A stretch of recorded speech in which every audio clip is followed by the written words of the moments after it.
समाज में कहां हम गलती करते हैं, मेरे जीवन का अनुभव क्या कहता है जरा सुनिएगा। गलतियां कहां करते हैं हम लोग, सुनिए। एक दोस्त, एक आदमी है जिसके 4-6 दोस्त हैं। 4-6 दोस्त साथ में बैठ के चाय पीते हैं, साथ में ही खाते पीते हैं और साथ में अधिक समय गुजारते हैं। तभी क्या हुआ, उन 4 दोस्तों में जो एक दोस्त था वो सोचा कि अपने दोस्तों के साथ में व्यर्थ में समय गुजारता हूं, कभी यहां घूम रहा हूं, कभी यहां चाय पी रहा हूं, कभी यहां, तो समय व्यर्थ जा रहा है। तो एक दोस्त ने सोचा क्यों ना मैं अपना खुद का बिजनेस शुरू कर दूं, क्यों ना मैं अपना खुद का कुछ काम शुरू कर दूं। तो एक ने काम स्टार्ट किया, अपना कुछ बिजनेस, और वो उसमें आगे बढ़ने लगा। जब वो आगे बढ़ने लगा तो उसके जो 3 दोस्त थे, अब उन तीनों को लगा यार ये तो हमसे बहुत आगे चला गया। फिर वो 3 कौन हो गए, वही 3 हो गए उसके सबसे बड़े, वही 3 दुश्मन। कहीं बाजार से लाने नहीं पड़ते कि चलो भैया तुम हमसे दुश्मनी करो, दुश्मन हमें कहीं बाजार से लाने नहीं पड़ते। आप वो एक लड़का, एक व्यक्ति जो सफल हो गया तो उसके अपने वो दोस्त, वो 3 बन गए दुश्मन, और वह उसको खींचने लगे कि हम जैसे हैं तुम भी ऐसी रहो हमारी तरह। कहां आगे जा रहे हो, है ना, तुम भी हमारी तरह रहो। तो समाज में आप ये गलती करते हैं कि आप पहले ज्यादा किसी को मुंह लगा लेते हैं, फिर वही लोग जिनके साथ आप उठते बैठते थे वही लोग आपकी बुराई करने लग जाते हैं, वही आपको उलझाने लग जाते हैं, वही आप पर मिथ्या आरोप लगाने लग जाते हैं। इसलिए कहा करता हूं कि समाज में ज्यादा लोगों के बीच में उठना बैठना भी बुरा है। 4 जगह उठे बैठेंगे 4 बातें होंगी। 4 बातों में कौन सी बात किसको बुरी लग जाए और कौन सी बात का वो राई का पहाड़ बना दे। इसलिए समाज में ज्यादा लोगों के साथ उठना बैठना भी अच्छा नहीं। आप किसी को अपने घर बुलाइए, आप एक बहुत बड़ा घर बनाइए, आप बहुत कामयाब हो जाइए, तो आप जिनको अपने घर बुलाएंगे, तो जो आपके घर आएंगे, आप शादी में बुलाइए, बच्चे के जन्मदिन में बुलाइए, किसी को समाज को आप बुलाते हैं, सब लोग आते हैं। तो सब लोग आते हैं तो जरूरी नहीं है कि बहुत लोग आपको आशीर्वाद देने ही आए हैं।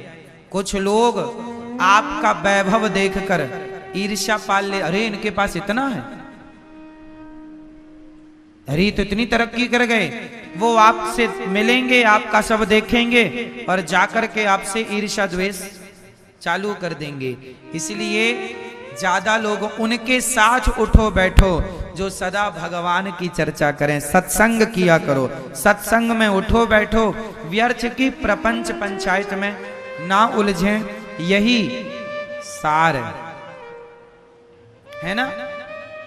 ज्यादा प्रपंच में नहीं उलझना चाहिए किसी को, वरना आपका ही नुकसान है, आपके समय का ही नुकसान है। एक गांव का एक आदमी शहर चला गया और शहर जाकर उसने पहली बार लालटेन लेकर के आया। क्या लाया, जब लालटेन शुरू चला था तो लालटेन का भी एक क्रेज था।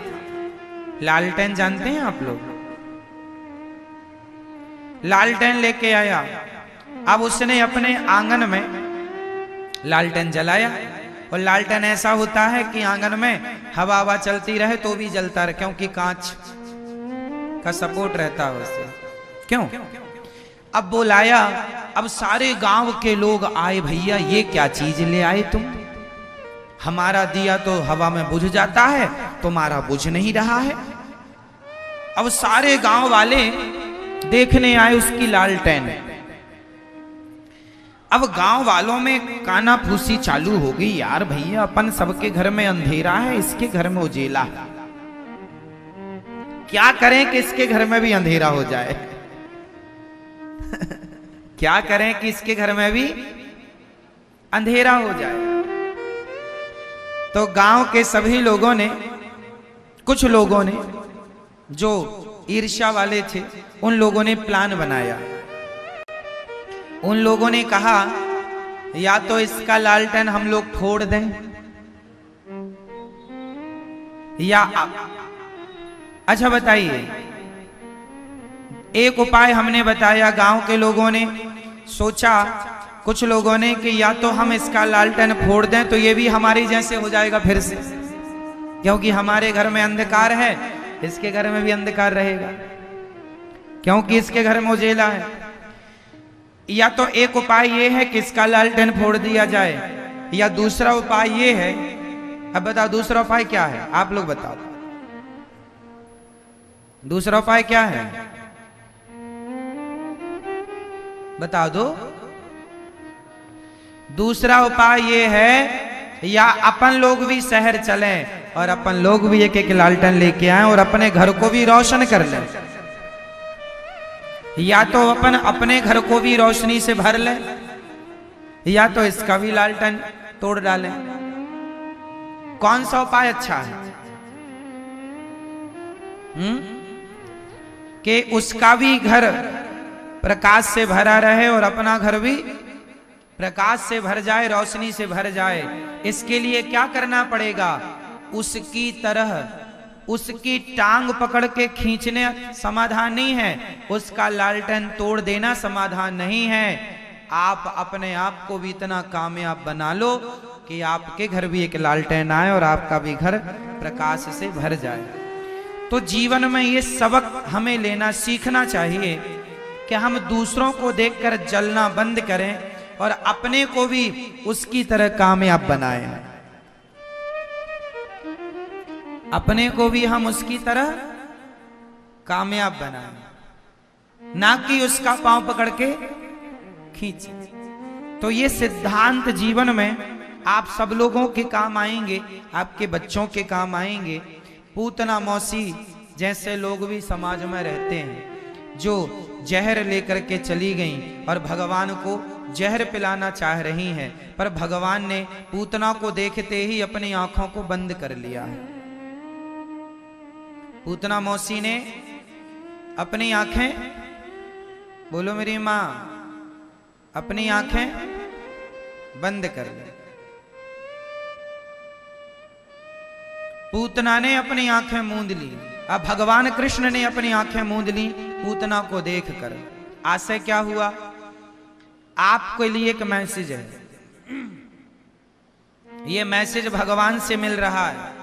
भगवान श्री कृष्ण कहना चाहते हैं कि जो लोग आपके लिए जहर लेकर खड़े हों, जो लोग सदा आप के लिए बुरा सोचते हो, ऐसे लोगों को देखकर नेत्र बंद कर लो और ऐसे लोगों से सदा दूरी बना करके रखो।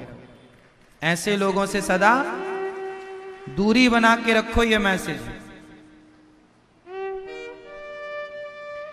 देखना भी नहीं है अपने को। भगवान ने पूतना को देखना ही बंद कर दिया, नेत्र बंद कर लिए। देखना भी नहीं चाहिए ऐसे लोगों को जिनके मुख में तो राम राम है, बगल में छुरी है। ऐसे लोगों को देखना नहीं चाहिए। आप लोग भी अच्छे लोगों से दोस्ती करना सीखिए, ऐसे लोगों से बचिए। अच्छा, जो आदमी किसी के लिए भी कपट रखता हो, उस आदमी से आप दोस्ती मत कीजिए, क्योंकि वो आदमी जिसके अंदर कपट आज किसी और के लिए है, कल आपके लिए भी तो कपट रख सकता है। ऐसे लोगों से दूरी बनाइए जिनके अंदर कपट हो। जिनका हृदय निष्कपट भाव, जो निष्कपट हैं, जो सच्चे हैं, सीधे हैं, सरल हैं, सहज हैं, ऐसे लोगों से दोस्ती करना सीखिए। भोले हैं, जो अंदर बाहर एक से। भगवान कृष्ण ने नेत्र बंद कर लिए। हम देखना भी ठीक नहीं समझते, क्योंकि पूतना का तन सुंदर है, मन सुंदर नहीं।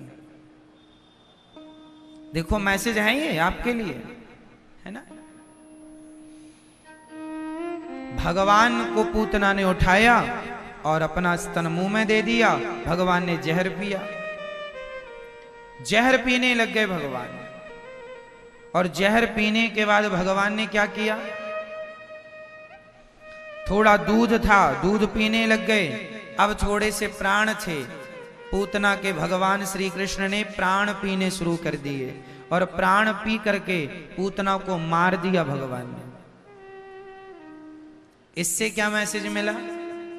ये कथा ये कहती है कि जीवन में हमें या तो ऐसे लोगों से दूरी बना लेनी चाहिए, दुष्टों से, है ना, या फिर जब वो आपने आंख बंद कर ली, आप भगवान ने तो पूतना को देखा नहीं, पर पूतना फिर भी पास आ रही है और फिर भी पंगा ले रही है, तो आप अपने आप को इतना स्ट्रांग बनाइए कि आप पहले तो दुष्टों को इग्नोर करें, पर फिर भी वो आपके पास आए तो आप इतने मजबूती से उनके सामने खड़े होइए कि आपसे डरकर वो सदा सदा के लिए चले जाएं, है ना। अपने आप को इतना मजबूत कीजिए फिर।